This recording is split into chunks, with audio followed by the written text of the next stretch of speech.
Hey there, math and science fanatics. It's time to dive into a topic that's crucial in the world of academia: journal rankings.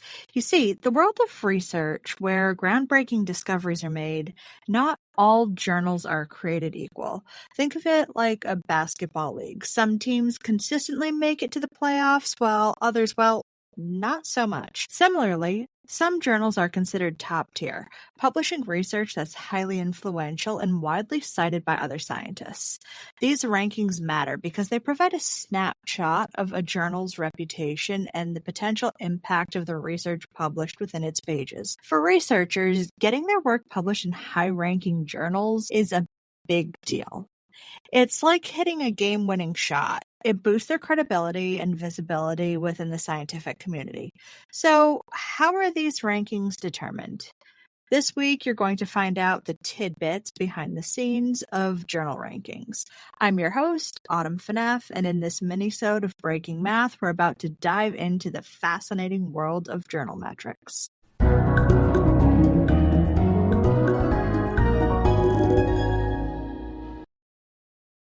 One of the most widely used metrics. Is your vehicle stopping like it should? Does it squeal or grind when you brake? Don't miss out on summer brake deals at O'Reilly Auto Parts. O'Reilly Auto Parts.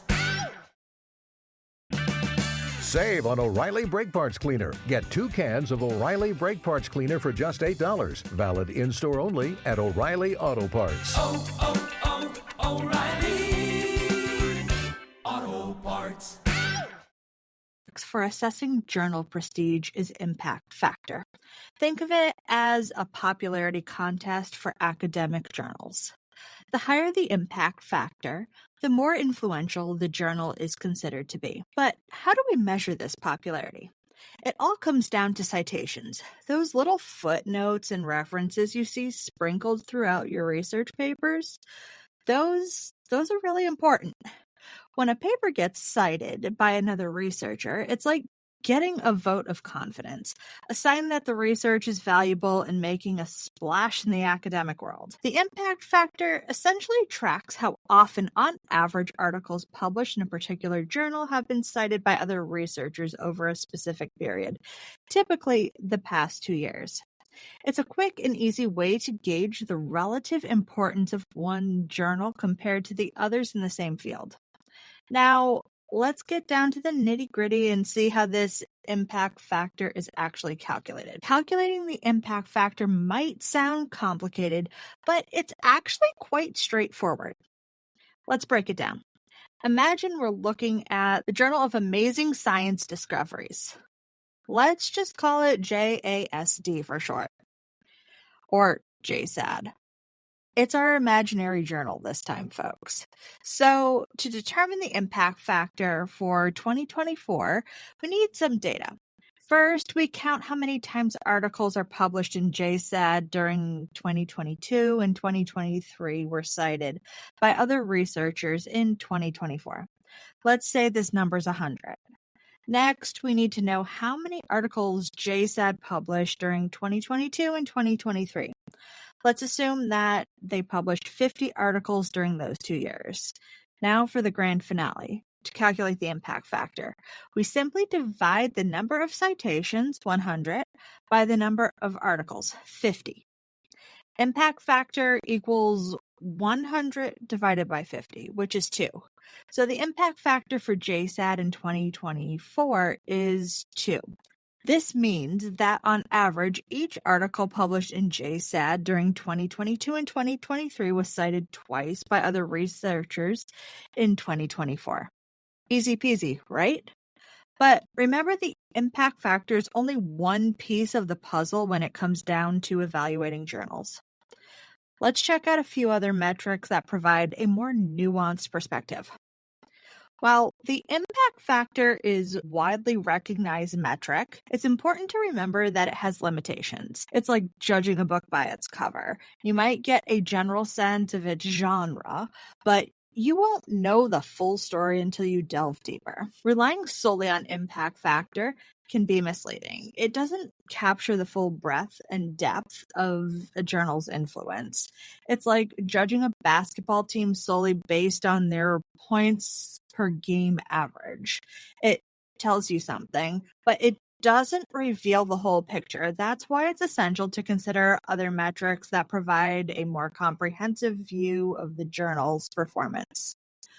These alternative metrics offer valuable insights into citation patterns, research impact, and the overall quality of a journal's publications. So let's put on our analytical lenses and explore two such metrics: the mathematical citation quotient and the publication power approach. Now, the mathematical citation quotient, or MCQ for short, takes a little more granular approach to assessing journal influence.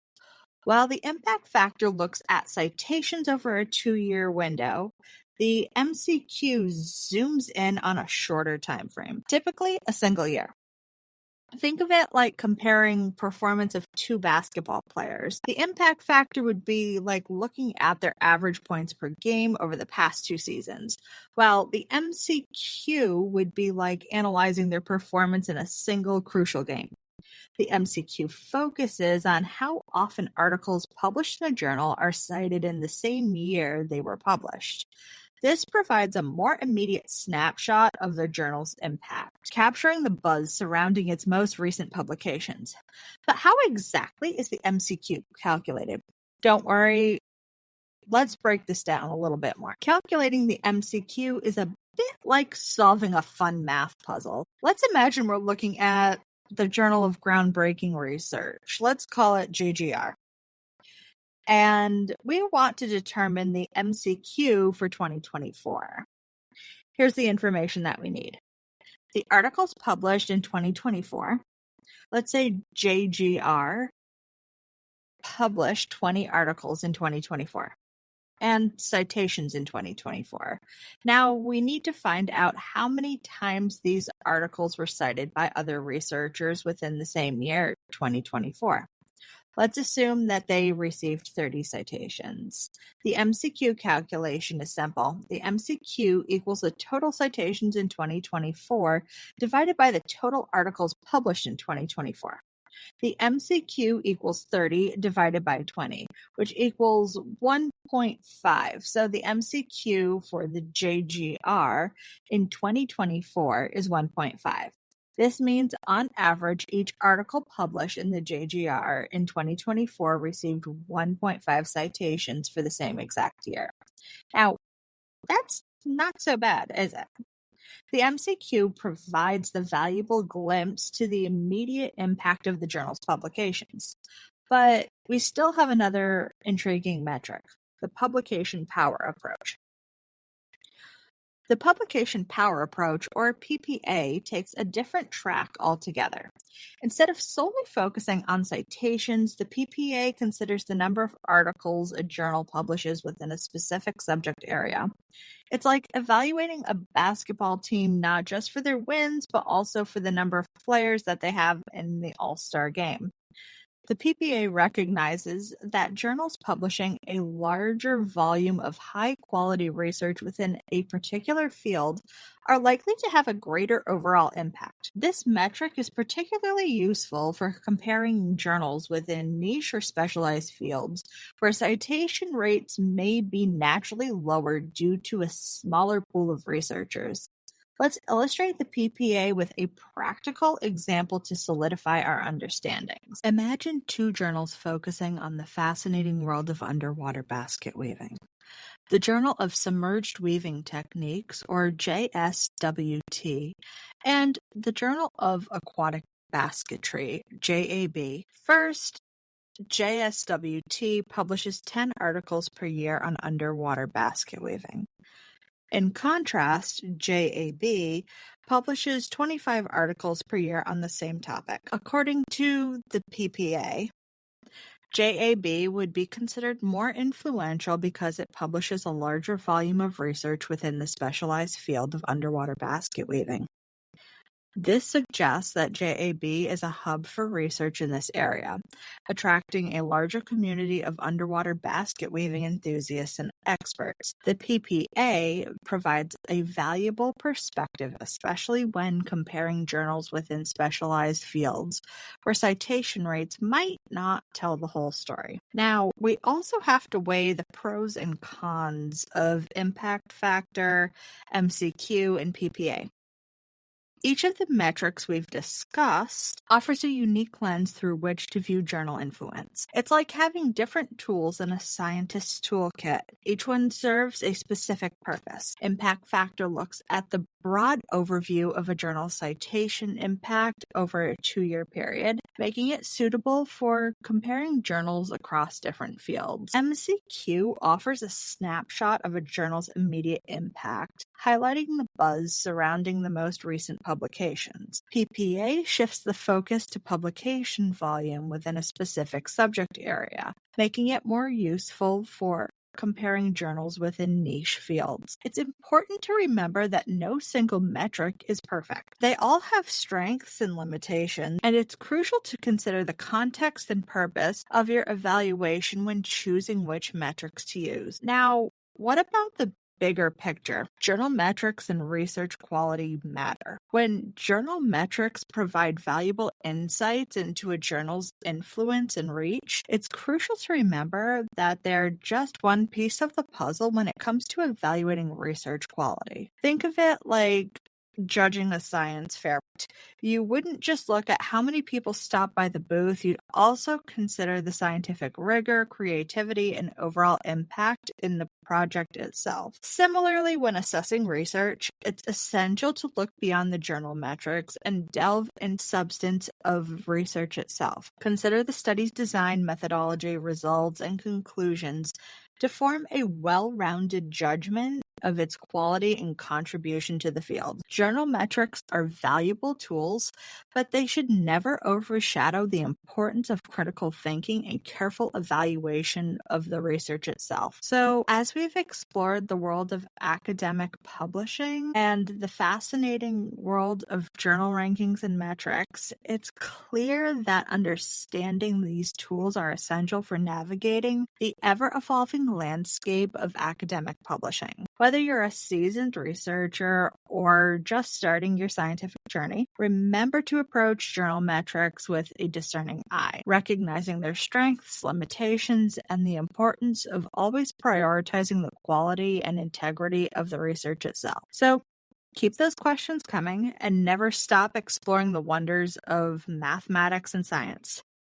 Until next time, I'm your host, Autumn FNAF, and thanks for joining us this week on another episode of Breaking. Is your vehicle stopping like it should? Does it squeal or grind when you brake? Don't miss out on summer brake deals at O'Reilly Auto Parts. O'Reilly Auto Parts. America. We are endowed by our Creator with certain unalienable rights: life, liberty, and the pursuit of happiness. By honoring your sacred vocation of business, you impact your family, your friends, and your community. At Grand Canyon University, our MBA degree program is 100% online, with emphases in business analytics and finance to help you reach your goals. Find your purpose at GCU. Private, Christian, affordable. Visit gcu.edu. At Baker's Pharmacy, care is what's most convenient for you. Care is being here when you need us. We're open evenings and weekends. Care is helping you save more. Most insurance plans and discount cards are accepted at your local Baker's Pharmacy. Care is saving you time by managing your prescriptions online. You can request refills, check order status, and more. Care is convenience that works for everyone. Baker's, a world of care is in store. Services and availability vary by location. Age and other restrictions may apply. For coverage, consult your health insurance company. Visit the pharmacy or our site for details. At Grand Canyon University, we believe in equal opportunity, and the American dream starts with purpose. Whether your pursuit involves a bachelor's, master's, or doctoral degree, GCU's learning environments are designed for supportive networking and collaboration. With over 330 academic programs, GCU provides a path to help you fulfill your dreams. The pursuit to serve others is yours. Find your purpose at GCU. Private, Christian, affordable. Visit gcu.edu. Math.